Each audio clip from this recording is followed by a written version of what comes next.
오라 우리가 여호와께로 돌아가자. 여호와께서 우리를 찢으셨으나 도로 낫게 하실 것이요 우리를 치셨으나 싸매어 주실 것임이라. 호세아 6장 1절 말씀. 아멘.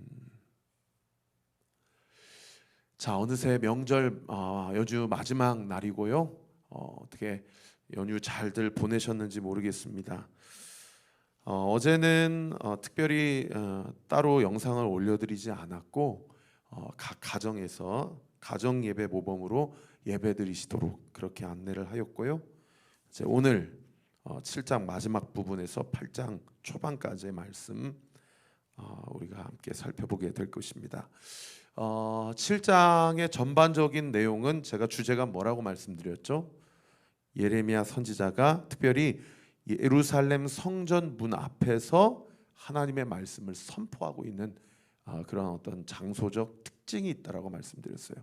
여러분, 예루살렘 성전 앞에서 하나님의 말씀을 선포하고 있다라는 것은 아마도 예레미야가 유월절이라든지 초막절이라든지 오순절이라든지 이런 3대 절기에 아마 이 말씀을 이스라엘 백성에게 특별히 하나님께 예배드리러 오려고 하는 자들을 향하여 이 말씀을 선포했던 것으로 추정이 돼요. 왜냐하면 이스라엘 백성이 성전 앞에서 가장 문전성시를 이루게 되는 시점이 언제입니까?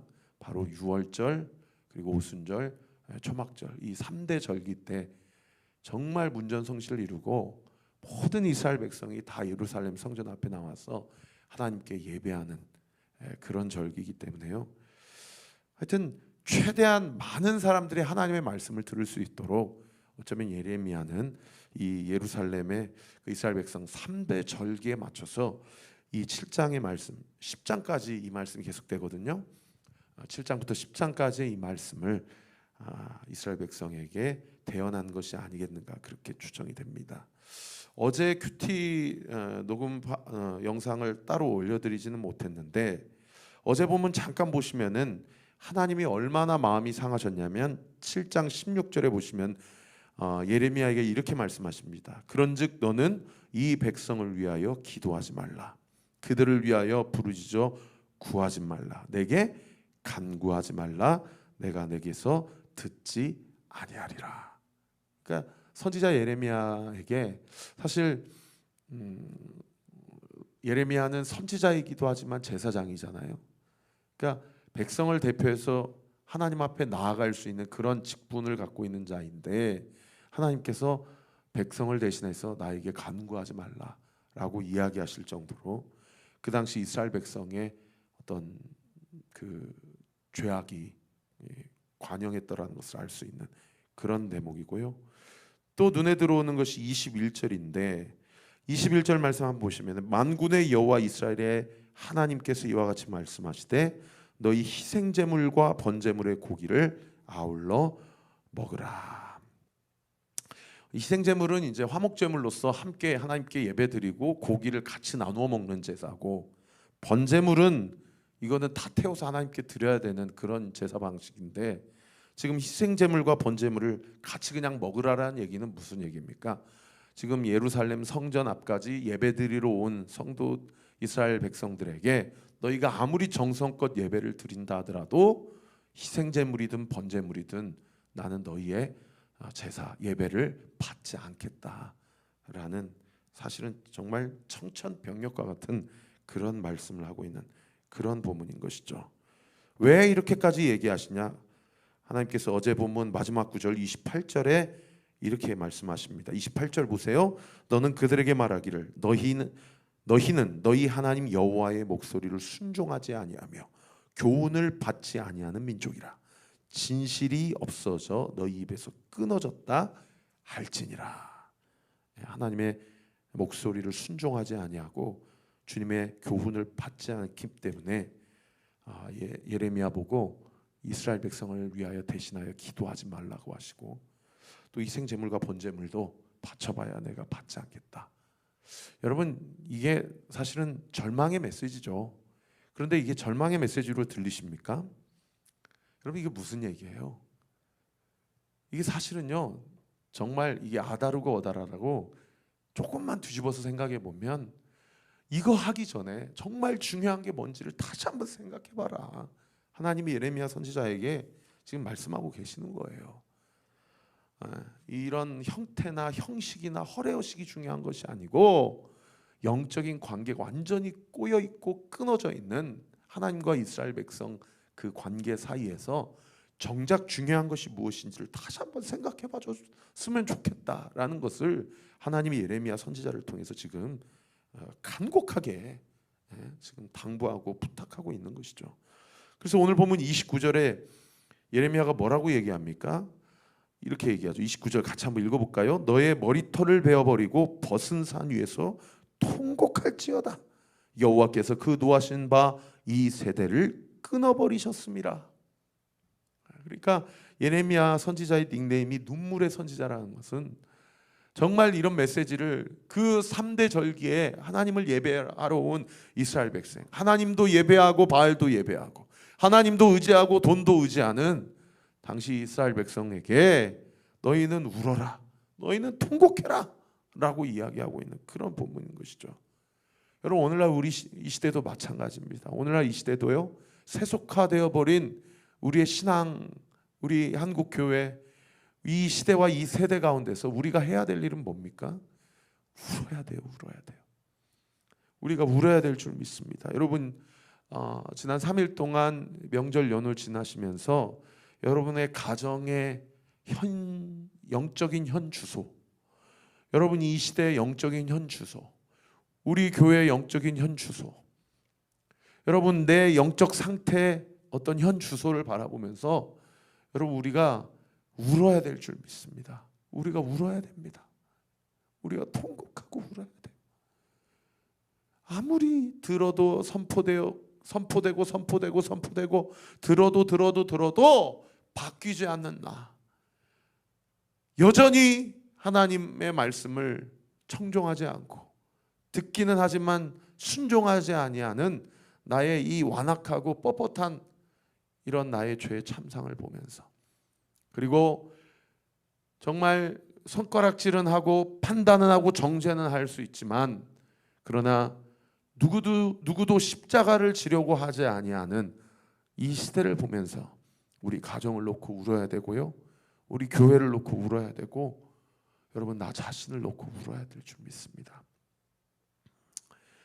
예레미야가 이렇게 통곡하게 되는 이유가 뭡니까? 오늘 보면 31절에 이렇게 말씀하고 있는데 31절 말씀 우리 같이 한번 읽어보십시다. 시작. 흰놈의 아들 골짜기에 도벳 사당을 건축하고 그들의 자녀들을 불에 살랐나니 내가 명령하지 아니하였고 내 마음에 생각하지도 아니한 일이니라. 그러니까 흰놈의 아들 골짜기 도벳 사당이 다 예루살렘 성 남쪽에 있는 그 골짜기를 얘기하는 건데 거기도 시온산이에요. 근데 그 예루살렘 성 남쪽에서 어떤 일이 일어났어요? 31절 중반절에 보시면 그들의 자녀들을 불에 살랐다. 소위 인신 제사가 드려지고 있는 그런 기가 막힌 정말 천인공노할 일이 예루살렘 성에서, 성 주변에서 일어나고 있었다라는 것을 알 수 있는 그런 대목이죠. 하나님께서는 이 일을 어떤 일이라고 표현하셔요?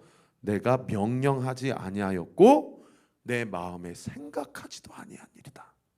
내 마음에 생각하지도 아니한 일이다. 여러분 오늘 큐티 말씀 첫 번째, 여러분 한번 적어보실 수 있으면 한번 적어보세요. 나의 삶 가운데, 우리의 가정 가운데, 우리 교회 가운데, 내 삶의 주변 가운데, 내가 지금까지 살아온 나의 인생 가운데 내가 생각하지도 못했던 일이 일어난 일은 무엇인가? 그것이 나의 잘못이든 그것이 내가 가장 사랑하는 사람의 실족함이든 내가 생각하지도 못했던 일들이 일어난 일은 무엇인가? 여러분 그 일들을 통해서 하나님이 원하시는 것은 무엇인가? 그 일들을 지나온 성도님들이 계시다면 그 일들을 통해 내가 깨달았던 것은 무엇인가? 하나님이 그 일을 통해서 나에게 말씀하신 것은 무엇인가? 여러분 한번 오늘 큐티 말씀을 통해서 지난 3일 동안 연휴 기간 동안 있었던 일이라든지 지난 내가 살아온 인생 가운데 생각하지도 못한 일, 다시는 그런 일이 일어나지 않았으면 좋겠다. 그러나 하나님은 그 일로도 나에게 말씀하셨고 그 일을 통해서도 하나님은 하나님의 뜻을 우리의 가정 가운데, 내 삶 가운데, 이 교회 가운데, 이 시대 가운데 온전히 이뤄내기를 원하신다고 한다면 그 일을 통해서 하나님이 원하시는 주님의 뜻은 무엇인가? 한 번쯤 다시 한번 생각해 보시는 오늘 큐티 말씀 되시기를 예수님의 이름으로 축원합니다. 여러분, 직면하고 싶지 않는 사건을 다시 한번 말씀을 통해서 직면하고 해석하는 거, 이거 정말 용기가 필요한 일입니다. 이거 정말 용기가 필요한 일이고요. 정말 하나님이 주시는 믿음이 아니고서는 사실은 올바로 해석하기 어렵고 그 일을 통해서 하나님의 뜻을 찾기는 쉽지 않아요. 그러나 목사님이 오늘 지금 이 말씀을 선포하는 것은 제가 여러분 감정을 불편하게 해드리려고 한번 해보라는 것이 아니고요. 여러분 생각하지도 못했었던 일이 내 인생 가운데 벌어졌을 때 그 일을 통해서도 하나님을 말씀하신다라는 거죠. 할렐루야. 그리고 하나님은 이 시간 분명히 선포합니다. 그 일을 통해서도 하나님은 하나님의 선하신 뜻을 이루시기를 원하신다라는 것을 믿는 은혜가 있게 되시기를 우리 구주 예수 그리스도 이름으로 축원합니다. 하나님은요 정죄하시는 분, 판단하시는 분이 아니세요. 하나님은요 회복시키시는 분이고요, 하나님은 일으키시는 분이고요, 하나님은 온전히 돌이키게 하시는 분임을 믿게 되시기를 우리 구주 예수 그리스도의 이름으로 축원합니다. 그래서 이 생각지도 아니한 일이 이 흰놈의 아들 골짜기에서 벌어져서 32절에 보면 흰놈의 아들 골짜기라고 더 이상 부르지 말고 죽음의 골짜기라고 부르라고 말씀하세요. 32절 보시면 그러므로 여호와께서 말씀하시느냐, 날이 이르면 이곳을 도벳이라 하거나 흰놈의 아들의 골짜기라 말하지 아니하고 죽임의 골짜기라고 말하리니 이는 도벳의 자리가 없을 만큼 매장하 있기 때문이다. 흰놈의 아들 골짜기가 아니고 죽임의 골짜기가 될 것이다. 왜요? 여기서 생각하지도 아니했던 하나님 마음의 대못을 박는 그런 인신제사가 벌어지고 우상숭배 행위가 벌어졌기 때문에 하나님은 이곳을 하나님께서 심판의 하나님의 공의를 나타내는 공간으로 그렇게 일하시겠다라는 것이죠. 그래서 원래 고대인들이나 지금이나 가장 이 고인에게 가장 큰 수치는요, 사실은 그 수습을 유해를 잘 수습하지 못하고 짐승의 밥이 되게 하는 일들이 가장 수치스럽고 이게 비참한 일인데 결국 그런 일들이 일어나게 되죠. 33절에 보세요. 이 백성의 시체가 공중의 새와 땅의 짐승의 밥이 될 것이나 그것을 쫓을 자가 없을 것이다. 그런데 충격적인 건 이렇게 짐승의 밥이 될 유해의 그 시신의 주인들이 누구냐? 여러분 오늘 본문 1절 말씀 보세요. 여호와의 말씀이니라. 1절 말씀요. 그때 사람들이 유다 왕들의 뼈, 그 지도자들의 뼈, 제사장들의 뼈, 선지자들의 뼈, 예루살렘 주민의 뼈, 그 무덤을 끌어내서 2절 그들이 사랑하며 섬기며 뒤따르며 구하며 흥배하던 해와 달과 뭇 하늘의 별 아래에서 펼쳐지게 하리니 그 뼈가 거두이거나 묻히지 못하여 지면에서 분토 같게 될 것이다. 여러분 여기 지금 1절에 그 유해의 주인공들이 지금 나열되고 있는데 여러분 그 유해의 주인공들이 무슨 점치는 자, 창기들, 세리들, 그리고 우상 숭배자들, 그리고 무당들 이런 유해의 주인들이 아니에요. 여기 보시면 너무 충격적인 게 뭐냐면 유다 왕, 지도자들, 제사장들, 선지자들, 예루살렘 주민들 그 다 하나님과 언약을 맺었던 하나님과 영적인 결혼을 했던 약속 백성들 이 신분 아닙니까? 이런 사람들이 공중의 새와 땅의 짐승들의 밥이 되는 유해의 그 시신의 주인공이라는 거예요. 이게 얼마나 충격적입니까? 그리고 죽은 사람은 차라리 낫고요. 살아서 바벨론 포로 이렇게 잡혀가는 사람들은 얼마나 더 고통스러운 삶을 살게 되냐면 3절에 보시면은 이 악한 민족에 남아있는 자, 즉 다른 얘기로 얘기하면 무릇 내게 쫓겨나서 각처에 남아있는 자들이 뭐라고 한대요? 사는 것보다 죽는 것을 원하게 될 것이다. 하나님께서 하나님의 심판을 가볍게 여기고 하나님이 생각하지도 않은 일들을 버젓이 행하면서 자기 자신은 여전히 3대 절기 때마다 하나님 앞에 나와서 예배드리기 때문에 나는 천국 갈 거야, 나는 복 받을 거야, 이렇게 생각하는 이 시대 그리스도인들에 대한 너무나도 충격적이고 준엄한 그런 심판의 메시지가 아닌가, 그런 생각이 듭니다. 여러분, 오늘 말씀을 정리하겠습니다. 여러분, 오늘 말씀이 약 2500년 전에 예레미야 시대 때 이스라엘 백성에게 주신 말씀이 아닙니다. 여러분, 오늘날 우리에게 주신 말씀이고요, 나에게 주신 말씀이에요. 오늘 말씀을 정리하면서 제 눈을 휘어잡았던 한 줄기 소망의 말씀을 좀 함께 나누고 말씀을 마무리하고자 하는데요. 오늘 보면 30절 말씀 보시면은 여호와께서 말씀하시되 유다 자손이 나의 눈앞에 악을 행하여 내 이름으로 일컬음을 받는 집에 그들의 가증한 것을 두어 집을 더럽혔다. 여기 내 이름으로 일컬음을 받은 집은 어디를 얘기합니까? 예루살렘 성전을 이야기하죠. 예루살렘 성전에 가증한 것을 두어 내 눈앞에서 악을 행했다라고 이야기를 해요. 여러분, 이 말씀을 신약 시대인 오늘을 살아가는 우리에게 치환하여 적용한다고 한다면 우리가 어떻게 적용할 수 있을까요? 아마 생각나시는 구절이 있으실 거예요. 저는 딱 고린도전서 3장 16절 말씀 생각나더라고요. 여러분, 고린도전서 3장 16절에 사도 바울이 우리에게 뭐라고 얘기합니까? 너희가 하나님의 성전이다라고 얘기해요. 할렐루야. 따라합시다. 나는 하나님의 성전입니다. 하나님의 성전입니다. 한 번 더요. 나는 하나님의 성전입니다. 나는 하나님의 성전입니다. 그리고 3장 16절에 그 다음 구절에 뭐라고 얘기해요? 성령이 너희 안에 계심을 알지 못하느냐라고 이야기를 해요. 우리의 몸이, 우리의 마음이 하나님이 영이 거하시는 성전이고 거룩하신 영인 예수의 영이신 성령께서 우리의 몸과 마음에 거하신다라는 거예요. 그래서 요한복음 15장 4절에도요, 예수님께서 잡히시기 전날 밤에 나는 포도나무이고 너희는 가지다 라고 하면서 요한복음 15장 4절에 우리에게 뭐라고 얘기하셨어요? 나의 안에 거하라, 나도 너희 안에 거하리라 라고 말씀하셨잖아요.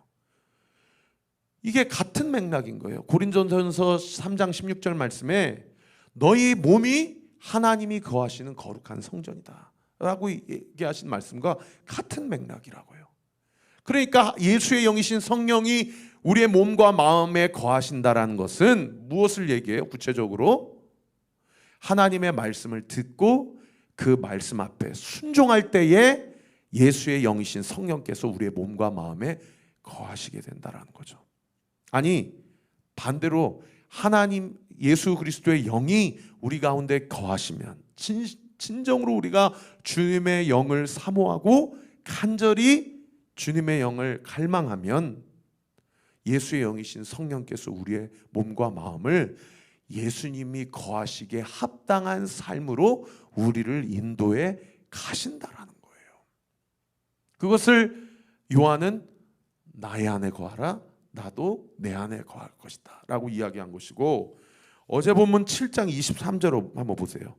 어제 본문 7장 23절은 구약의 메시지로 신약에서는 나의 안에 거하라, 나도 너희 안에 거하리라 라고 하는 것을 구약에서는 뭐라고 얘기합니까? 어제 본문 7장 23절 보시면 제가 읽어드릴게요. 오직 내가 이것을 그들에게 명령하여 이르기를 너희는 내 목소리를 들으라. 그리하면 나는 너희의 하나님이 되겠고 너희는 내 백성이 되리라. 구약에서는 나는 너희의 하나님이 되리라, 너희는 내 백성이 되리라 라는 표현과 신약에서는 나의 안에 거하라, 나도 너희 안에 거하리라 라는 표현이 사실상 같은 표현이에요. 근데 이 영적인 원리가 우리의 삶 가운데 구체적으로 이루어지기 위해서 우리가 어떻게 해야 돼요? 7장 23절 중반절에 뭐라고 얘기합니까? 너희는 내 목소리를 들으라. 할렐루야. 하나님의 말씀을 듣고 하나님의 말씀 앞에 순종할 때에 주님의 영이 내 안에 거하고 나도 주님 안에 거하고, 주님의 영이 내 안에 거할 때에 내가 하나님의 말씀을 듣고 순종하게 되고, 그렇게 될 때 또 주님이 내 안에 거하고 나도 주님 안에 거하는 이런 영적인 선순환, 이 사이클이 이 시대를 살아가는 그리스도인들의 삶 가운데 정말 구체적으로, 정말 실제적으로 필요한 이 시대가 지금 오늘날 우리가 살아가는 이 시대가 아니냐, 이 말입니다. 명절 마지막 날에 말씀을 정리하면서 여러분, 하나님의 말씀을 들읍시다. 그리고 하나님 말씀 앞에 나의 삶을 끼워 맞추십시다. 내 삶에 하나님의 말씀을 끼워 맞추는 것이 아니라 하나님의 말씀을 놓고 우리가 주님의 말씀 앞에 우리 삶을 쳐서 복종시키십시다. 그렇게 될 때에 주의 영이 나의 안에 거하고 그 결단을 기뻐 받으시고요, 그 결단대로 순종하며 살아낼 수 있도록 주 성령께서 우리에게 말씀의 힘, 순종의 힘도 겸하여 공급해 주실 줄 믿습니다. 그러한 은혜가 우리 사랑하는 온리교회 모든 성도들의 삶 가운데 온전히 이루어지게 되시기를 우리 구주 예수 그리스도 이름으로 축원합니다. 기도하겠습니다. 아버지 하나님, 감사합니다. 너희가 하나님의 성전인 것과 성령이 너희 안에 계심을 알지 못하느냐? 나의 안에 거하라, 나도 너희 안에 거하리라. 너희는 내 목소리를 들으라. 그리하면 나는 너희의 하나님이 되겠고 너희는 내 백성이 되리라. 아버지 하나님, 생각지도 아니한 일들이 우리의 삶 가운데 지나갔고 어쩌면 지금도 진행돼 가고 있는지도 모릅니다. 그리고 앞으로도 어떤 일이 어떻게 벌어질지 모릅니다. 그러나 우리가 이것은 꼭 기억하고 붙잡기를 원합니다. 주의 말씀을 듣겠습니다. 아멘. 그리고 주님의 말씀 앞에 순종하겠습니다. 아버지, 우리의 몸과 마음에 들어와 주셔서 우리의 몸과 마음과 우리의 삶을 통치하시고 주장하시고 다스려 주시옵소서. 주님, 우리 교회를 다스려 주시옵소서. 우리 온리 성도들의 각 가정과 모든 생업을 주님께서 다스려 주시옵소서. 그리하여 우리의 삶이 하나님 나라를 위한 삶이 되게 하시고 하나님의 뜻을 이루는 저와 우리 모든 온리교회 성도들 되게 하여 주옵소서. 오늘 명절 마지막 날에 마지막까지 마음 상하는 일 없게 하시고 천군 천사로 우리 사랑하는 성도들의 각 가정과 삶을 지키시고 보호하시고, 우리 사랑하는 가정 안에 우리 예수님을 아직 믿지 못하는 불신 가족들이 있다고 한다면 주님, 우리의 눈물의 기도를 들으시고 우리 성도들의 기도에 온전히 응답하여 주옵소서. 우리 사랑하는 성도들의 각 가정 가운데 꼬여있고 얽혀있는 모든 문제들은 이 시간 예수 그리스도의 이름으로 명하노니 풀리게 될 지어다. 풀릴 지어다. 풀릴 지어다. 믿고 감사드리며 살아계신 우리 구주 예수 그리스도의 이름으로 기도하옵나이다. 아멘.